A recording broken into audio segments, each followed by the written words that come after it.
Today is a beautiful day. This is to everyone doing 14.3 and those people who are supporting the 14th Amendment, Section 3, and trying to get it enforced. What you're looking at is this is the graveyard in Mount Lebanon, Pennsylvania. This is filled with the bodies of people who died in World War I, the Forgotten War. Victor Berger, Congressman Victor Berger, the first congressman in the 20th century to have faced 14.3 and was denied his office, even though he won 55% of the vote. Victor Berger was a peace activist against World War I.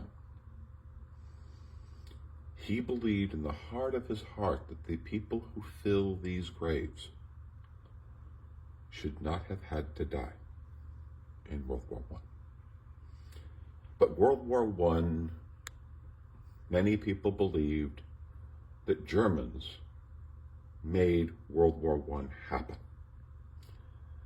And the judge who found Victor Berger, who indicted Victor Berger for espionage, who would later convict Victor Berger for espionage, would be found to have simply been extraordinarily racially biased towards Germans, towards German Americans, that he was ultimately convicted, and his conviction was overturned because the Supreme Court found that his judge was wrong, that he just was a bigot towards Germans.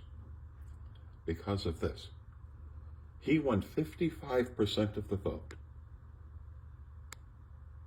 because I'm assuming the people of his district believed as he did that these graves should not be filled, even for the cause of World War I. Victor Berger would be the first socialist congressman ever. He fought for things like unemployment insurance while his short remaining terms in Congress. Victor Berger would inspire Eugene Debs, who would be the first person to run for president as a socialist. He had the greatest number of votes of any socialist running for president. And he was inspired by Victor Berger, who was trying to stop these graves from being filled. He ran for president from behind a jail cell. Because yes, right? He ran because he wanted to stop this. And you know what Eugene Debs did? And what Victor Berger also inspired? Today,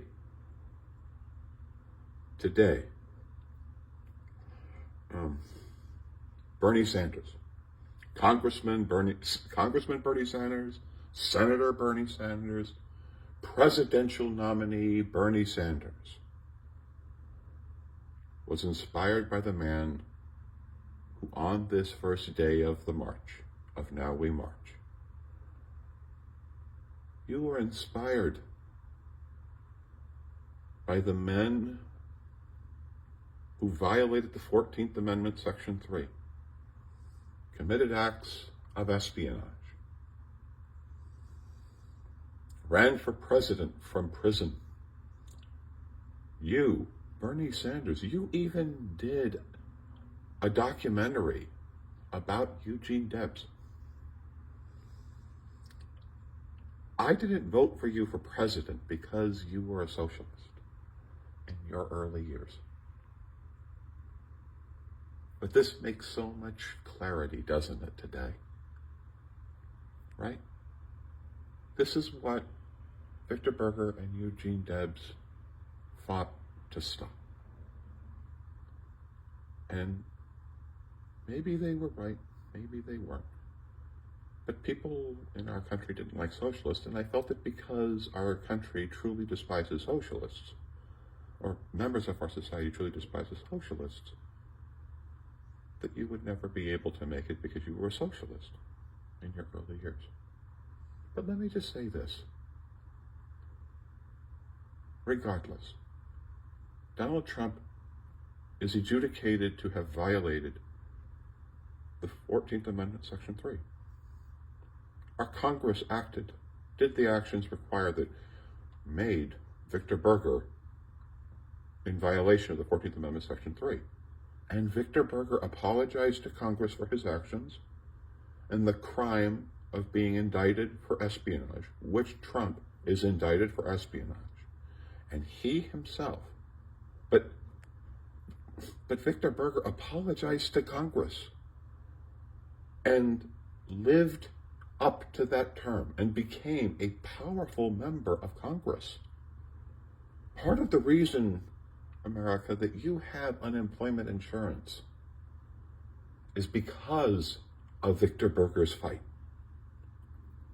And he wasn't fighting because his fight to not fill these graves became his fight in Congress. That's what the 14th Amendment is all about. It is not about punishment. It's not about punishing Trump. It's not about punishing the people who participated in January 6th. It's about those people going back to Congress and apologizing to 2/3 of the body and proving to the 2/3 of the body that they will be Victor Berger. Maybe not Victor Berger of the left, that they will be the Victor Bergers of the right. That they will fight the good fights, just like Victor Berger fought to not fill these graves, these snow-covered graves, this beautiful sight. So I say to Congressman Victor Berger,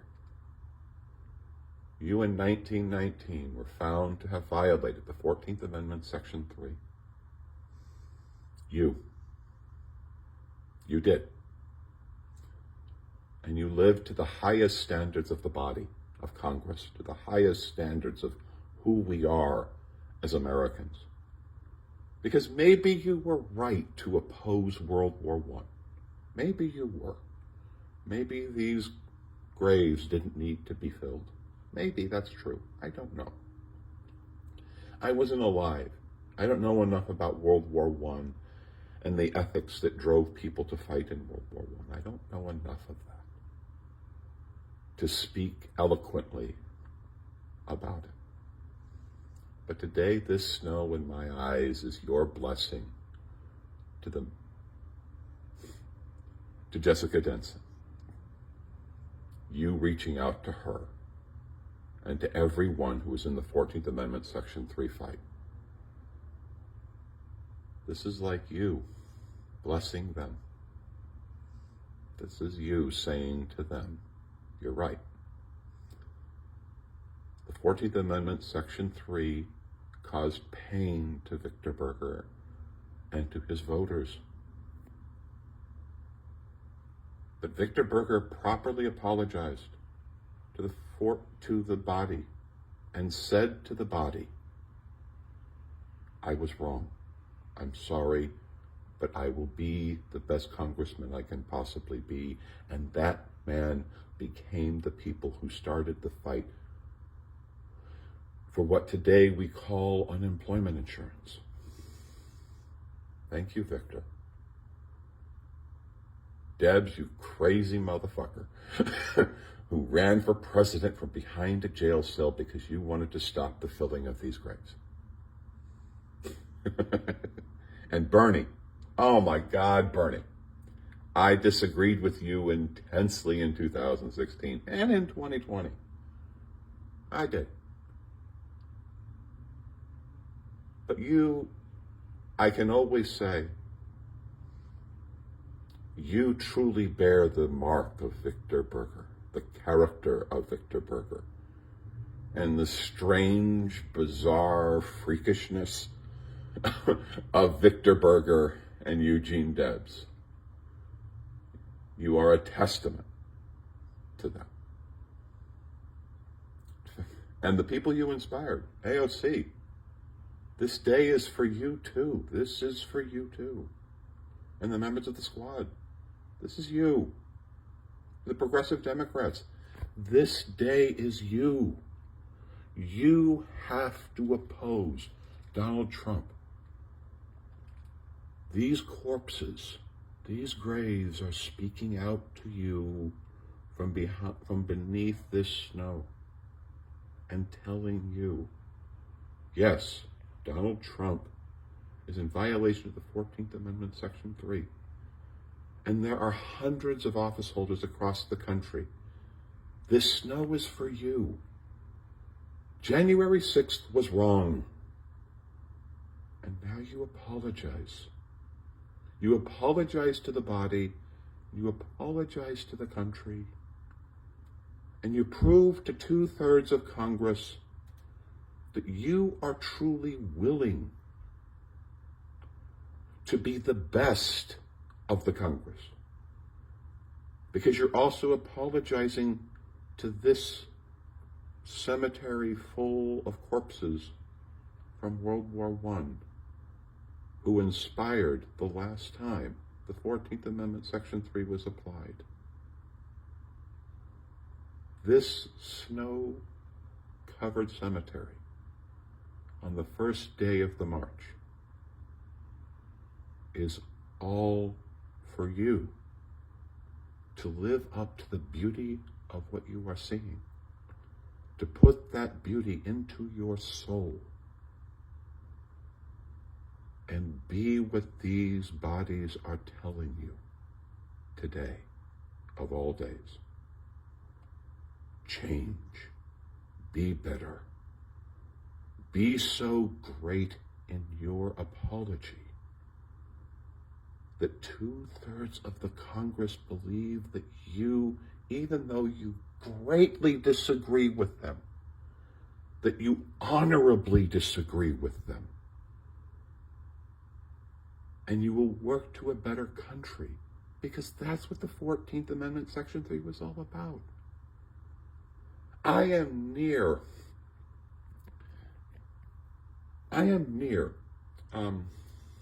Pittsburgh, Pennsylvania. Pittsburgh, Pennsylvania was where the guns were made for the Union forces. This is where the armory is. This place fought the battle, provide the armory, the weapons to win the Civil War, to prove that slavery was wrong. And that's where it all started. That's where the 14th Amendment started. It was the end of the Civil War. It was the end of the war that Pittsburgh, Pennsylvania built the weapons to fight. You know what? You see, the Congress at the time and Lincoln at the time understood that those people who were fighting for slavery were wrong, but they were also so deeply educated in the institution of slavery that they had to prove they couldn't be impeached with 2/3, because at their time of their incredible dysfunction between the two-party system, that one party was completely and utterly dedicated to slavery because they believed in the heart of their heart that slavery was what God wanted. In the heart of their heart, they believed that that's what science made, that slavery was completely justified. And there are cemeteries right now in Pittsburgh, Pennsylvania, filled with the corpses of the Civil War. And they look exactly like this. Those snow-covered corpses, they're talking to you today. And they are telling you that we know you can't be impeached. We know Congress will never impose its will to really stop an immoral act, even at the level of slavery. It is why the 14th Amendment, Section 3 was created. Because they realized that the impeachment clause, failed.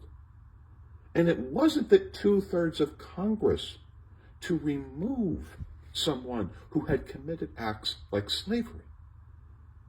No, it was the other way around. People who committed the high crime and misdemeanor of supporting slavery and taking up arms against your own country were not going to be removed by 2/3 of Congress. They needed to prove to 2/3 of Congress that they were ethical, that they would argue intensely, but they would argue in good faith. The impeachment clause is wrong, and that's why they created the 14th Amendment, to turn it around. You need 2/3 of Congress to prove when you've committed high crimes and misdemeanor or unethical acts on the level of supporting slavery and declaring war against your own country for the institution of slavery, that you have to prove that you are prepared to be an opposition party. Yes, tell us we're wrong, but we have to believe that you are doing that in the positive interest of a country moving forward in life. The 14th Amendment, Section 3, is the admission that the impeachment clause was wrong. If you read the scholars, they realized you will never impeach a president or a congressman if you have to get if there's 2/3. That will never happen in a two-party system, because one party will not let go of that voting member. It won't, because it wants that voting member to do the immoral acts that they're doing. That's right or left. Democrats back then, Republicans now. Let us rise to what these graves mean and what this snow means. It means the 14th Amendment, Section 3 is right. And the people who had to experience the Civil War were right. And that our framers of the Constitution, that the impeachment clause may be wrong. That maybe they had too high of a faith in humans to believe that if a person commits high crimes and misdemeanors of either party, that the president's party will never reach 2/3. It should be that if high crimes and misdemeanors are committed, that the president or whoever has to come back to Congress and prove to Congress that they are ethical people, and 2/3 of the body must agree that you're going to disagree with me, but you disagree with passion and commitment towards a better country. These corpses died for that. These corpses surrounded the 14th Amendment, Section 3 debate of Victor Berger and Eugene Debs, and inspired Bernie Sanders, who would inspire others. And maybe today, maybe today, you people in MAGA, maybe. This is also for you. You're populist. You want to have a better country. But it's time for us as a country to live to the 2/3 standard. It doesn't take 2/3 to remove you.